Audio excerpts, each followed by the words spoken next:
363 माताओं बहनों ने पर्यावरण की रक्षा के लिए अपना पूरा जीवन समर्पित कर दिया था। कई बार मैं तो जम्बेश्वर भगवान के आशीर्वाद लेने के लिए हर बार राजनीतिक चुनाव तो आ जाए हैं, उससे पहले भी मैं कई बार जाता रहा हूँ। मेरा विशेष प्रेम रहा है पेड़ों के प्रति। खेजड़ली की इस पवित्रतम धरती को राष्ट्रीय धरोहर सूची में शामिल करना चाहिए। उन पर्यावरण प्रेमियों को काटने वाले भी राजा महाराजा आपके पूर्वज रहे हैं।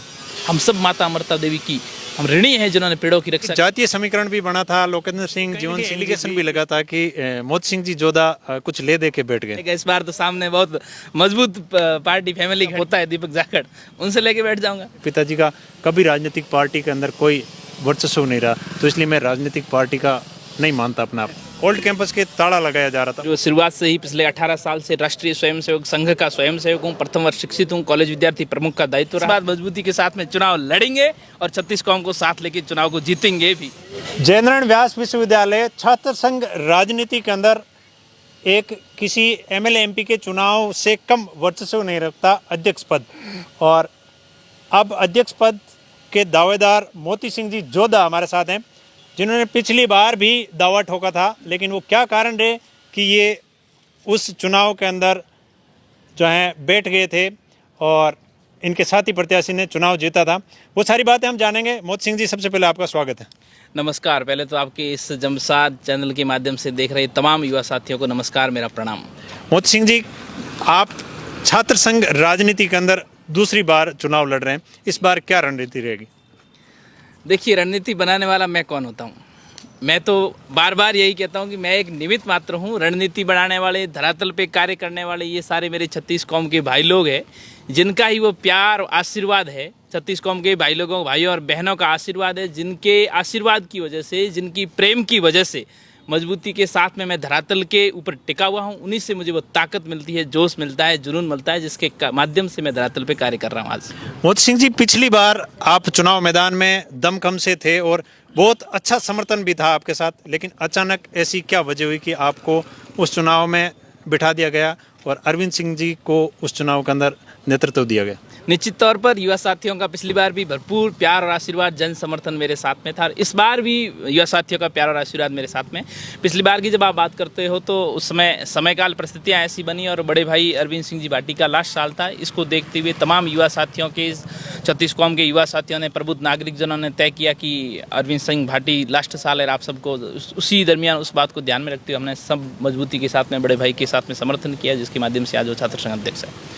एक कहीं ना कहीं एलिगेशन भी लगा था कि मोती सिंह जी जोधा कुछ ले दे के बैठ गए। निश्चित तौर पर कई बार कई मीडिया वाले मेरे से ये क्वेश्चन करते भी हैं, लेकिन मैं इस बात को बिल्कुल नहीं मानता। ऐसा होता तो मैं फिर पहले ही बैठ जाता।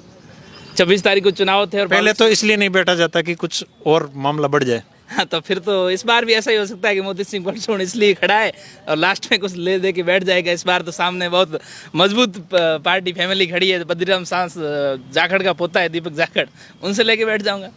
ऐसी बात नहीं है। युवा साथियों का भरपूर प्यार और आशीर्वाद मेरे साथ में, और इस बार मजबूती के साथ में चुनाव लड़ेंगे और 36 कौम को साथ लेके चुनाव को जीतेंगे भी।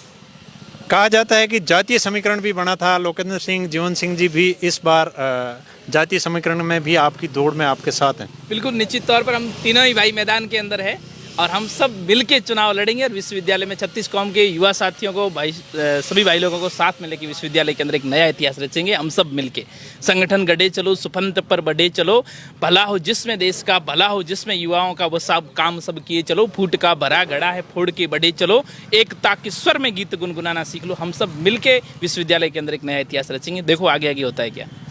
छात्र राजनीतिक पार्टी के बैनर तले ही चुनाव लड़ोगे या पार्टी ने मौका नहीं दिया तो किसी दूसरे एंगल से भी लड़ोगे? निश्चित तौर पर पहली प्राथमिकता मेरी पार्टी है। फिर शुरुआत से ही पिछले 18 साल से राष्ट्रीय स्वयंसेवक संघ का स्वयंसेवक हूँ, प्रथम वर्ष शिक्षित हूँ, कॉलेज विद्यार्थी प्रमुख का दायित्व रहा। 2017 से लगातार अखिल भारतीय विद्यार्थी परिषद का एक आम कार्यकर्ता हूँ और मुझे पूर्ण विश्वास है कि संगठन एक कार्यकर्ताओं की भावनाओं को समझेगी और जो केवल चुनाव के समय आकर चुनाव लड़ने के लिए संगठन के नहीं, संगठन के अंदर अनवरत लगातार लंबे समय तक कार्य करने वाले संगठन के कार्यकर्ताओं की भावनाओं की संगठन कदर करेगा। मुझे निश्चित तौर पर अपने संगठन पर पूर्ण विश्वास है और हम पर विश्वास जताएगा। हम सब संगठन के साथ में मिलकर एक नया इतिहास रचेंगे विश्वविद्यालय। पिछली बार जो गर्ल्स स्टूडेंट थी उनका कोरोना काल के अंदर आपका बहुत बड़ा योगदान रहा था, कहीं ना कहीं आपके पक्ष में उनके बहुत ज़्यादा मत थे, लेकिन इस बार आपने ऐसा गर्ल्स विद्यार्थियों के लिए, जो छात्राएं हैं, उनके लिए क्या किया?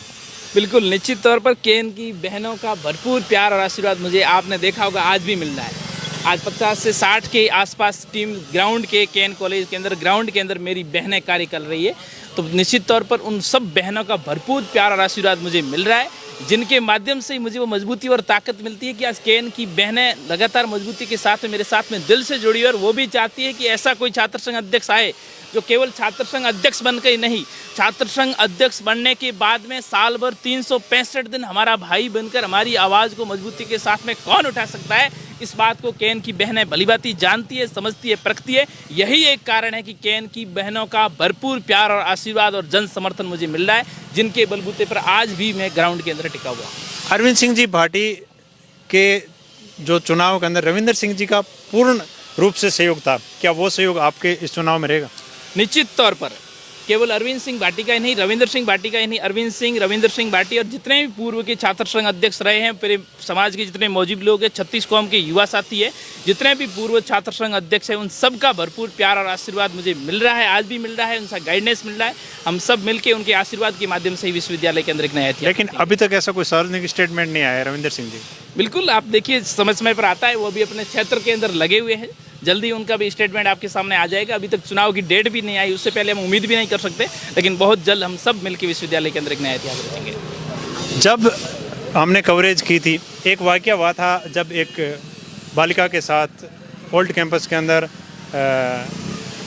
जाती हुई थी, उसके बाद में ओल्ड कैंपस के ताला लगाया जा रहा था, वो क्या वाकया था? ताला लगाने की वजह क्या थी?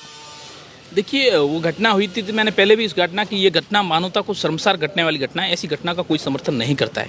आपने जब ताले की बात की तो उस घटना को लेकर किसी विश्वविद्यालय आप विरोध दर्ज करा सकते हैं, हम सबका अधिकार है, कर्तव्य है, लेकिन विश्वविद्यालय की गेट को इस तरह से हम बंद नहीं कर सकते, विरोध कर सकते हैं। इसी को लेकर हमने कहा कि हम भी अपनी बहन के न्याय के लिए मजबूती के साथ में खड़े हैं और जब तक न्याय नहीं मिलेगा हम भी इसी तरह से ग्राउंड के अंदर टिके रहेंगे और उन सबको सज़ा नहीं मिलेगी तब तक मजबूती के साथ में। लेकिन इस तरह से एक जातिगत रूप दे के कोई राजनीतिक फायदा उठाना चाहता है तो ये बिल्कुल ही गलत है। ऐसे मौके पर अगर कोई राजनीति करता है तो मुझे लगता है इससे बड़ा दुर्भाग्य की बात कोई हो नहीं सकती है। बहनों की सुरक्षा हमारी परम कर्तव्य है, हमारा धर्म है। और इस जोधपुर की धरती पर, जोधाना की धरती पर, मैं तो विशेष तौर पर 1459 में मेरे ही पूर्वजों ने, राव जोधा ने इस जोधपुर की स्थापना की और उसी धरती पर, मारवाड़ की धरती पर इस तरह की घटना होती है तो मुझे लगता है कि ये मानवता को शर्मसार करने वाली घटना है और हमने इस घटना की निंदा की। भविष्य में ऐसी कोई घटनाएं नहीं हो। विश्वविद्यालय कुलपति को हमने कई बार चेताया, अगर विश्वविद्यालय कुलपति ने इस बात को अवगत कराया होता और इसमें पहले अमल किया होता तो शायद ऐसी घटनाएं नहीं होती। फिर हमने विश्वविद्यालय कुलपति को चेताया कि आप जो भी है, जिस तरह की विश्वविद्यालय के अंदर कमियां हैं उसको दूर किया जाए ताकि भविष्य में हमारी बहनों के साथ में इस प्रकार की घटनाएं नहीं हो। बहुत सारे वादे किए थे उस दिन कि हम जैसे सीसीटीवी कैमरे वगैरह सिक्योरिटी के लिहाज से, तो क्या उनमें से कोई वादे पूर्ण हुए?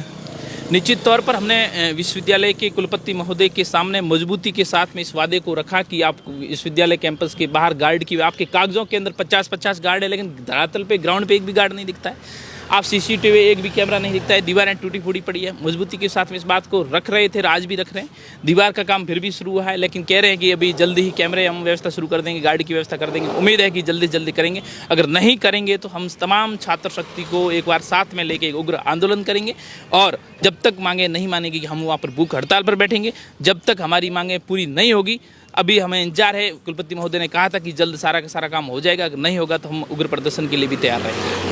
एक न्यू कैंपस के अंदर थोड़े दिन पहले वीडियो वायरल हुआ था, गाड़ियों के अंदर बताया जा रहा वो न्यू कैंपस का है, हालांकि उसकी पुष्टि तो नहीं हुई। गाड़ियों के अंदर, कैंपर गाड़ियों के अंदर घूमना और कहा जा रहा है कि गाड़ियाँ अनौतराइज तरीके से घुसाई गई, उसके बारे में क्या कहना?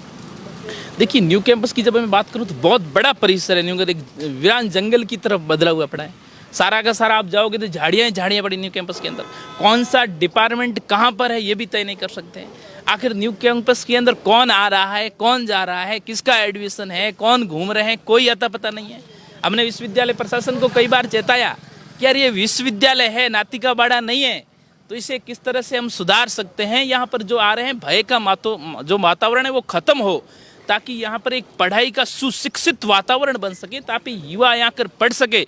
आरपीएससी यूपीएससी के अंदर मेरे भाई लोग यहाँ से टॉपर करें, हर फील्ड के अंदर इस विश्वविद्यालय का नाम रोशन हो, ताकि भविष्य के अंदर लगे और कोई अभिभावक भी आए तो उनको लगे कि मेरे बेटे को जयनारायण विश्वविद्यालय के अंदर भेजना चाहिए, ताकि वहाँ से पढ़कर वो आगे बढ़ सके। वर्तमान समय में ऐसा कुछ लगता नहीं है, तो मेरा विश्वविद्यालय प्रशासन के सामने हमेशा ये आह्वान रहता है कि ऐसा काम करो ताकि विद्यार्थियों के हित की बात हो। दूर दराज से, गांव से, ढाणी से युवा जो आता है, उनके माता पिता का, उनके अभिभावक का सपना आता है कि यार विश्वविद्यालय के अंदर मेरा बेटा पढ़कर कुछ नाम रोशन करेगा। मुझे ऐसा कुछ लगता नहीं है, लेकिन मेरी ये सोच है, मेरा ये सपना है कि विश्वविद्यालय के युवा मुझ पर विश्वास करते हैं तो तमाम 36 कौम के युवा साथियों को साथ में लेकर विश्वविद्यालय के अंदर एक नया परिवर्तन, अमूलचूल परिवर्तन करेंगे। एक आरोप लगता है कि ओल्ड कैंपस के ऊपर राजपूत युवाओं का वर्चस्व है और न्यू कैंपस के अंदर जाट समाज के युवाओं का वर्चस्व है, इसके बारे में क्या कहना?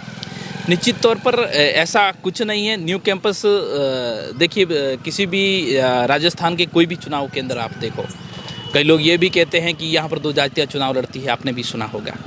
तो मैं आपकी जानकारी के लिए बता दूं कि राजस्थान के किसी भी क्षेत्र के अंदर जाइए, चाहे आप जयपुर के अंदर जाइए, चाहे आप उदयपुर के अंदर जाइए, चाहे आप कोटा के अंदर जाइए, चाहे आप पाली के अंदर जाइए, चाहे आप नागौर के अंदर जाइए, हर जगह अलग अलग समीकरण होते हैं, हर जगह अलग अलग जातियों का प्रतिनिधित्व जहाँ होता है उस हिसाब से पार्टियाँ देती है। यहाँ पे अध्यक्ष का चुनाव दो जातियाँ लड़ती है, लेकिन पैनल की बात करें तो सभी जातियों को सर सम्मान, सभी प्रतिनिधित्व बराबर दिया जाता है। आप मुझे बताइए कि क्या छात्र संघ अध्यक्ष का चुनाव कोई एक जाति जीतती है?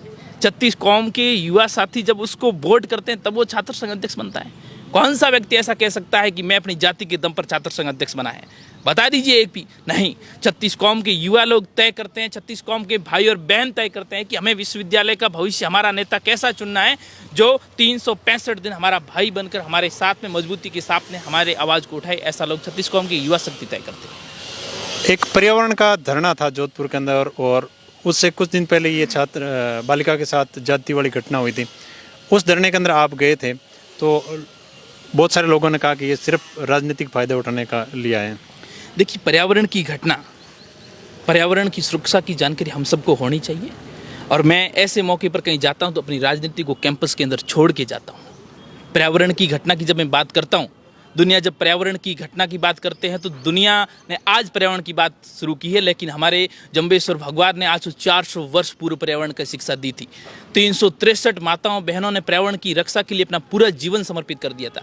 लोग कहते हैं कि चिपका आंदोलन विजय बहुगुणा ने चलाया होगा, अच्छी बात है, लेकिन सबसे बड़ा विश्व के इतिहास में सबसे बड़ा चिपका आंदोलन अगर कहीं हुआ है तो खेजड़ली की धरती पर हुआ है, जिसमें 363 माताओं बहनों ने पेड़ों की रक्षा के लिए अपना जीवन समर्पित कर दिया। विश्व के इतिहास के अंदर कोई ऐसी घटना है तो आप मुझे बता दीजिए। लेकिन शाखे रूख रहे तो भी सस्तो जान, यानी एक सिर के बदले अगर पेड़ आपका बच जाए तो उससे बड़ा कोई इतिहास में हो नहीं सकता है, पेड़ों की रक्षा के लिए, जीवों की रक्षा के लिए। तो मैं तो एक पर्यावरण प्रेमी होने के नाते, पर्यावरण प्रेमी होकर ना, हर व्यक्ति का, केवल मेरा ही नहीं, हर व्यक्ति का एक कर्तव्य बनता है कि यार पेड़ों की रक्षा के लिए, जीवों की रक्षा के लिए कोई भी व्यक्ति अगर आए उसके साथ में मजबूती के साथ में, बिना कोई राजनीतिक भाव, द्वेष भावना के, वहाँ उसके साथ में समर्पित हो, भाव से खड़ा हो जाना चाहिए। मैं इस भावना से गया था, ना कोई जातिगत भावना से। पहले, उससे पहले भी कई बार मैं तो जम्बेश्वर भगवान के आशीर्वाद लेने के लिए हर बार, राजनीतिक चुनाव तो आज आए हैं, उससे पहले भी मैं कई बार जाता रहा हूँ। मेरा विशेष प्रेम रहा है पेड़ों के प्रति, पेड़ों के प्रति जो समाज सजग रहता है उनके साथ में मजबूती के साथ में आज नहीं, पहले से कई से सदा समाज से खड़ा रहा हूँ, आगे भी खड़ा रहूँगा। एक आपने बात कही, जिस हिसाब से जोधपुर के अंदर ये घटना घटित हुई और जोधपुर के अंदर सबसे कम वन क्षेत्र है, जोधपुर के लोगों ने इतने बड़े साकों से कोई सीख नहीं ली, इसकी क्या वजह? क्या ये एक जाति रूप दिया गया उन शहीदों को? निश्चित तौर पर पेड़ों की रक्षा के लिए हाल ही में ये एक आंकड़ा आया है जिसके अंदर सबसे कम वन क्षेत्र है जोधपुर के अंदर। निश्चित तौर पर इसके मानने में लोगों को जागरूक होना चाहिए और खेजड़ली की इस पवित्रतम धरती को राष्ट्रीय धरोहर सूची में शामिल करना चाहिए, ताकि पूरे विश्व के लोग ये सीख ले, इस खेजड़ली की पवित्रतम धन्य धरा से सीख ले कि जिस धरती पर इतने लोगों ने बलिदान पेड़ों की रक्षा के लिए दे दिया है, तो हमें भी अपने जीवन में कुछ सीख लेनी चाहिए। हमें भी अपने कैंपस के अंदर, हमें भी अपने घर के अंदर एक एक कम से कम पौधा लगाना चाहिए। ये सीख पर्यावरण और जीव रक्षा की सीख अगर कहीं मिलती है बंधुओं, लेकिन वो खेजड़ली की धरती पर लिखती है, धरती पर मिलती है, जिन्होंने पेड़ों की रक्षा के लिए 1 नहीं, 2 नहीं, 3 नहीं, 4 नहीं, 5 नहीं, 363 बहुत ज़्यादा होते, 363 माताओं बहनों ने पेड़ों पर लिपट कर अपना जीवन समर्पित कर दिया। इससे बड़ी घटना क्या हो सकती है? इस पर्यावरण रक्षा के लिए हम सब तो ऋणी है माता अमृता देवी की, जिन्होंने पर्यावरण की रक्षा के लिए अपना पूरा जीवन समर्पित कर दिया। एक आरोप उसमें यह भी लगा था कि उन पर्यावरण प्रेमियों को काटने वाले भी राजा महाराजा आपके पूर्वज रहे हैं। बिल्कुल निश्चित तौर पर, क्या क्या आप उनकी ये भूल मानते हो? बिल्कुल निश्चित तौर पर पर्यावरण की रक्षा के लिए अगर कोई अपना जीवन समर्पित करता है तो एक बहुत बड़ी ऐतिहासिक भूल रही है, इसमें कोई किंतु परंतु नहीं है।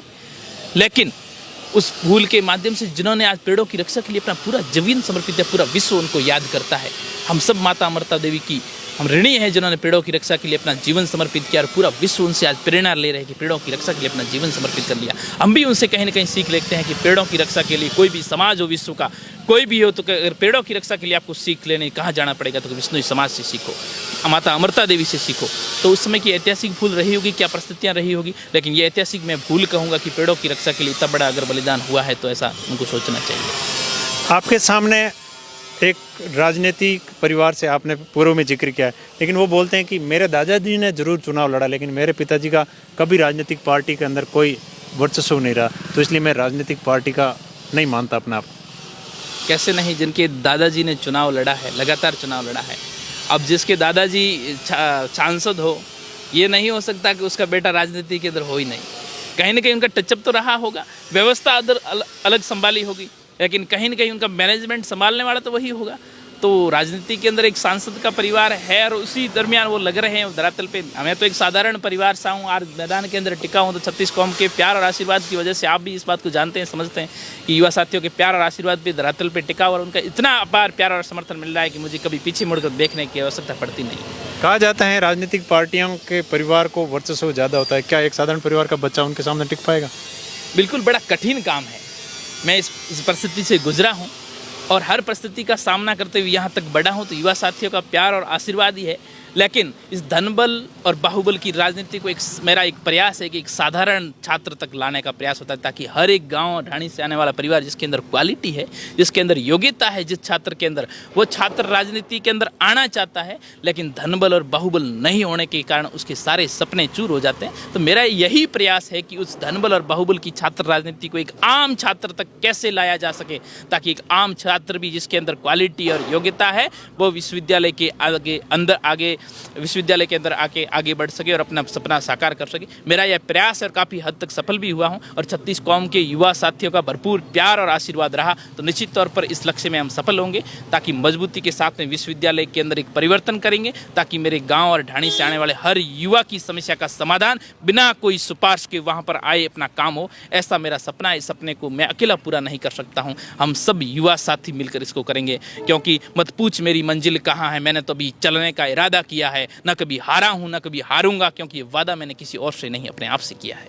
वादा मैंने किसी और से नहीं अपने आप से किया। ये थे मोती सिंह जी जोधा, जो छात्र संघ चुनाव जिनकी अभी तारीख तो फिक्स नहीं हुई, लेकिन जयनारायण व्यास विश्वविद्यालय के अंदर छात्र नेताओं ने बिगुल फूंक दिया है और सभी अपनी राजनीतिक पार्टियों के बलबूते के अंदर और राजनीतिक पार्टियों के बैनर तले चुनाव लड़ने का लक्ष्य लेकर चल रहे हैं। अब टिकट किसको मिलता है, किसको जो है छात्र अपना नेता चुनते हैं, वो तो देखने वाली बात है, लेकिन इनका जो संघर्ष है वो लगातार जारी है। मैं आपका फौजी भाई फिर हाजिर हूँगा किसी वीडियो के साथ, तब तक के लिए जय हिंद, जय भारत, बहुत बहुत धन्यवाद। बहुत बहुत धन्यवाद फौजी साहब।